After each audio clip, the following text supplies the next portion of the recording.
નર્મદા જિલ્લાના સાગબારા તાલુકાના ખોપી ગામે આજે જનકલ્યાણ શિબિર અને વૃક્ષારોપણ કાર્યક્રમનું સફળ આયોજન કરવામાં આવ્યું। કાર્યક્રમનો મુખ્ય હેતુ સરકારની વિવિધ કલ્યાણકારી યોજનાઓનો લાભ છેવાડાના ગામડાઓ સુધી પહોંચાડવાનો તેમજ પ્રજાના પડતર પ્રશ્નોના સ્થળ પર જ નિરાકરણ લાવવાનો હતો।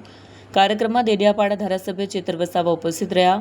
તેમની સાથે નર્મદા જિલ્લા પંચાયતના કારોબારી સમિતિના અધ્યક્ષ અસ્મિતાબેન આઝાદસિંહ ઠાકોર, આરોગ્ય સમિતિના ચેરમેન ડોક્ટર દયારામ વસાવા, સાગબારા તાલુકા પંચાયત પ્રમુખ જગદીશ વસાવા સહિત જિલ્લા અને તાલુકા પંચાયતના અનેક સભ્યો, અધિકારીઓ અને મોટી સંખ્યામાં ગ્રામજનો હાજર રહ્યા।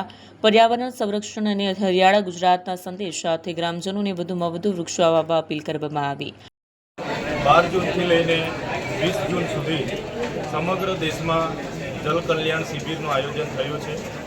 અમારા મત વિસ્તારમાં સાગબારા તાલુકાના ખોપી ગામ ખાતે જન કલ્યાણ શિબિરનું આજે આયોજન હતું, જેમાં અમે પણ ઉપસ્થિત છે। સાથે તાલુકા પંચાયતના પ્રમુખશ્રી, જિલ્લા સદસ્યશ્રીઓ અને ગામના સરપંચશ્રી સમેત તમામ અધિકારીગણ અને પદાધિકારીગણ અને લાભાર્થીઓ પણ અહીંયા ઉપસ્થિત છે।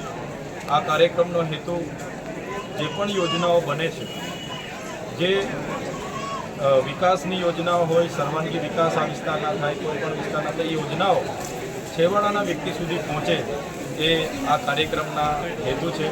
આજે અમે અહીંયા ઉપસ્થિત થઈને તમામ વિભાગોના અધિકારીઓ પણ છે, ત્યારે એક એક યોજનાઓની બધા જ લોકોએ તાલુકા વિકાસ અધિકારીથી લઈ સમાજ કલ્યાણ, ICDS, રોજગાર, ઉદ્યોગ અધિકારી, ટ્રાઇબલ અધિકારી, ખેતીવાડી બધા જ લોકોએ તમામ પ્રકારની યોજનાઓને સરળ અને સચોટ ભાષામાં લાભાર્થીઓને ધ્યાન દોર્યું છે। સાથે સાથે તે જાતિના દાખલા સાથે આધાર કાર્ડથી લઈને જે પણ અપડેટ કરવાના છે, KYC કરવાના છે, તમામ પ્રકારની અહીંયા કામગીરી થવાની છે।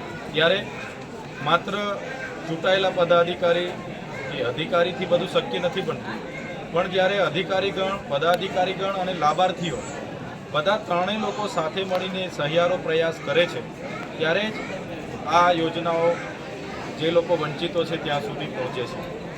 આ વિસ્તારમાં તમામ શિક્ષણ ક્ષેત્રે હોય, કૃષિ ક્ષેત્રે હોય કે આ વિસ્તારની રોજગારીની વાત કરીએ તો માત્ર એકલા ધારાસભ્ય, એકલા સાંસદ કે એકલા વિકાસ અધિકારી નહીં, પણ બધા જ લોકો સર્વાનુમતે સહિયારો પ્રયાસ કરશે તો મને લાગે છે કે ચોક્કસ આવનારા દિવસોમાં આ વિસ્તારને પણ આગળ લાવી શકાશે અને આ વિસ્તારના લોકોને પણ કૃષિ, શિક્ષણ તમામ ક્ષેત્રે આગળ લાવીને આ વિસ્તારનો વિકાસ કરી શકાશે। બધા લોકો પ્રયાસ કરશે તો મેં માનું છું કે પોતપોતાના સાથે ફરનારા પોતાના પરિવારથી શરૂઆત જો બધા કરશે તો જ પોતાનો પરિવાર, પોતાનું ગામ, આ પ્રદેશ, આ સમાજ અને દેશ આગળ આવશે। આજે આ યોજના જે પણ જનકલ્યાણ શિબિરનું આયોજન થયું એમાં મોટી સંખ્યામાં લોકો જોડાયા છે। સરપંચ, તાલુકા સદસ્યશ્રીઓ, તાલુકાના પ્રમુખશ્રી, જિલ્લાના સદસ્યશ્રીઓ, તાલુકા વિકાસ અધિકારી, મામલતદારશ્રી, વન વિભાગના તમામ કર્મીઓ, આરોગ્ય તમામ લોકોએ સાથે મળીને આ કાર્યક્રમને સફળ બનાવવા પ્રયાસ કર્યા છે અને આજનો કાર્યક્રમ અમારો સફળ રહ્યો છે। વિડીયો જર્નાલિસ્ટ સજ્જન વસાવા સાથે સત્યા TV ન્યૂઝ, દેડિયાપાડા।